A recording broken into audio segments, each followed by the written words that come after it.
Alright guys, you can see I got the car back together. Tires in there. Rear apron's back on. And let's see if we can see the pump down up in here. But yeah, it looks like it's going to clear really well. There's the pump up there. Got it all plumb. So yeah, I got it all plumb, but unfortunately I tried it the way I had it hooked up, and it's not going to work. Now I'll show you again. See if we can make sense of all these here. This line that comes up here, this is the one that goes to the out on the pump, and line down there. I didn't even really check to see how well it cleared. Yeah, it clears really nice. Clears the apron good. Can hold itself up off the header. That feeds the from the turbo here. Breather box in there just couldn't keep up. I thought maybe it would drain back into the block with this line, and then if it did get up there too high, we got these big AN10 lines here that go back down to the valve cover. And see if we can see the camera in there in the light. There we go. And then I got two air breathers on top there. But what I'm thinking is when the engine's running, there's some pressure coming out of the valve cover, so it didn't allow the oil to go down into the valve covers, and they actually started coming out. The oil actually started coming out the air filters there, and I'll get a look underneath here. And I cleaned up most of the mess, but yeah, it made a mess. Lost about I don't know, maybe a quarter quart of an oil, quart, about 25% of a quart of oil on the ground. Yeah, it makes a mess. I still got some more cleaning up to do. Plan A didn't work, so now it's time to get on to Plan B. And with Plan B, what I'm going to do is I'm going to relocate, which I got to buy more hose here, but I'm going to relocate this down to the out feed of the salvage pump. And then I'll just put this back into the breather. But what I want to do before I do that, get some good lighting here, is this is where it feeds back into the engine. That's just a little tiny, I can never remember they size those things funny. It looks like it's a 1/2 inch, but it's a 1/4 inch pipe thread. It's really, really, really small. So I want to actually enlarge this and that, but I think I'm going to probably have to remake a plate.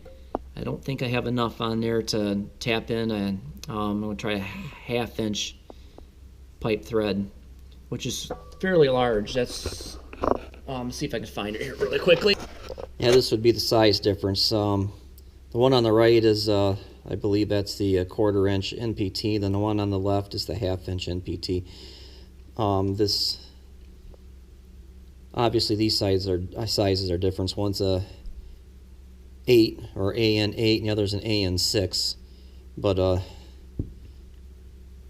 probably run this one in there. But this is going to allow more oil to, of course, just by looking at it, to flow through there. And I'm thinking, since it's not going into a cavity, going right back into the engine block, that the oil pump will help push it through a little better than going into a box and then happen to drain and then overflowing oil.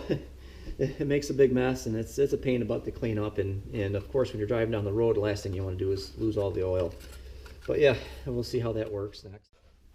And update on the turbo. I was in the process of putting it back together, mainly just to store it so I don't lose everything and get it all out of the way, because I think it's going to be a little bit before I put it in there. But yeah, some joker before me stripped this hole out.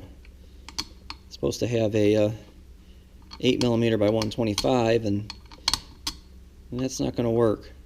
What I wound up doing, I have this is of course great toolkit to have, is tap and die, so you can chase threads or make your own threads. But it came with a 9mm by 125 pitch, so I just kind of enlarged it for that. Went to the hardware store to find a 9mm by 125 pitch bolt. They don't have them. They have 7mm, 6, 7, 8, and 10. I'm sure if I look hard enough, I could find a 9mm, but I found it easier to look for the helical kit I had. I knew I had this helical kit, but it took me a day and a half to find it. It was in my toolbox. In the where it should have been, in the tap and die drawer where I have all my pipe fittings. And yeah, I got to take this back apart and drill that. And I put a little, I don't know if you can see it, a little arrow on there just so I know. Just so I know that's where it's going to go. But yeah, with the I'm also in the process with these up here, trying to screw a bolt into these holes and see how clean they are, but they are going in there hard. So I've been chasing them with the tap here. Always put a little bit of oil in there, catch the threads, and just easily run it down. And the trick is to kind of go backwards once in a while. Maybe make a quarter or a half turn and then quarter turn back. That's going to clean the threads up. I can tell by looking at this hole here that the first quarter inch of threads look like they're stripped out. But when I took the plate off, but every one of these bolts was different. So someone must have tried to run a bolt in there, and I don't know if they tried to over tighten it or what, but being it's iron or cast steel, whatever, you should be able to tighten it down pretty good. But aluminum, you got to be careful with. I doubt I'm going to run a bolt that long, so that's probably good. But when I clean that thread out, and there's more thread down in deeper in there, I just have to make sure I have a longer bolt. There was a lot of gunk in there.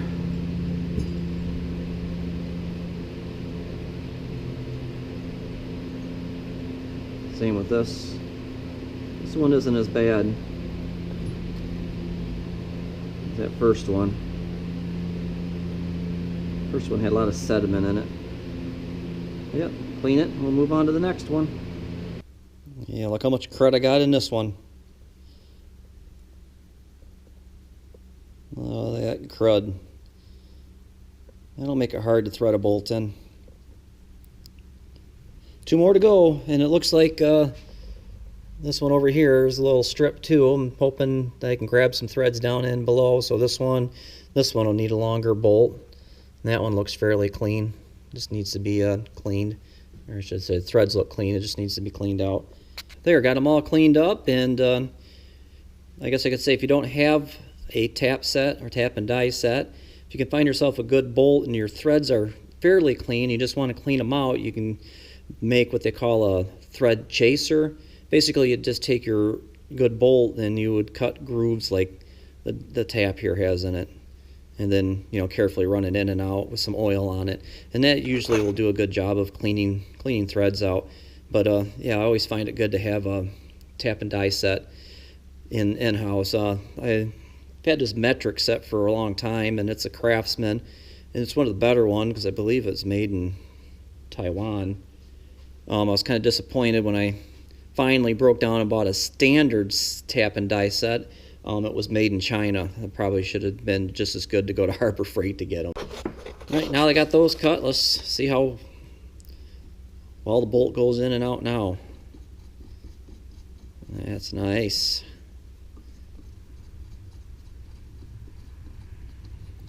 Now those two over there that I've got with the first part of the thread stripped, there's plenty of thread below. There's probably almost a ½ inch thread below. I just have to make sure I've got extra long bolts in those, so I'm grabbing plenty of thread. So when I tighten down, I don't finish stripping them, because I've used this tap and die set on a lot of aluminum, but I've never really drilled and tapped into steel or cast iron or whatever this is made out of. That's going to be a little more difficult. You got to have a good bit to drill into steel, a good hard bit. That one, you want to run the tap down in that hole again, a little tight. Might still be some crud in there. I'm going to say, yeah, there's probably still some crud in there.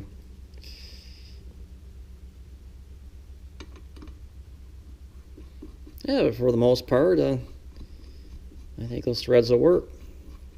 You just have to take it back apart and get the helicoil in there. Got the helical in there, and threads are repaired, which is nice because I can still use the same size bolt. I don't have to look for another wrench or another bolt. That way all the bolts all look the same. Put that helical in there, a little bit of Loctite, so hopefully it stays in place for a nice lifelong future use. All right, yep, guys, that's it for today. Looks like I gotta run to the store to get some more hose. Got a little bit of work to do on that block. I don't know if I can purchase one or if I'm gonna have to actually go and try and carve one out of a block of aluminum. The card actually did start up and run good. I haven't ran it in a while, and the temperature's been in the 20s and 30s. The garage here is normally kept about 45, but yeah, it started right up and had a pretty good throttle response, so I think I'm getting that cold start warm-up enrichment cycle worked out a little bit. The O2 sensor said it was running a little rich. I wasn't sure if the O2 sensor was even good, but maybe it is good, and it was reading really lean there towards the end of the year, and that's why it wasn't running well. But I am going to order another O2 sensor just to have on the side. Maybe try to tune with this one a little bit more and see how well it wants to cooperate, and just maybe just switch it out first part of next year. But that's for a springtime thing. I got plenty of other things to do right now. Like I said, I'm probably going to pack the turbo up and just put it on the shelf altogether here. The helical seem to fit really well. The other threads seem to be cleaned out, and just continue figuring out what I got going on with the oil salvation pump. So wish me luck. Until next time, keep the flat side down and the shiny side up. Merry Christmas.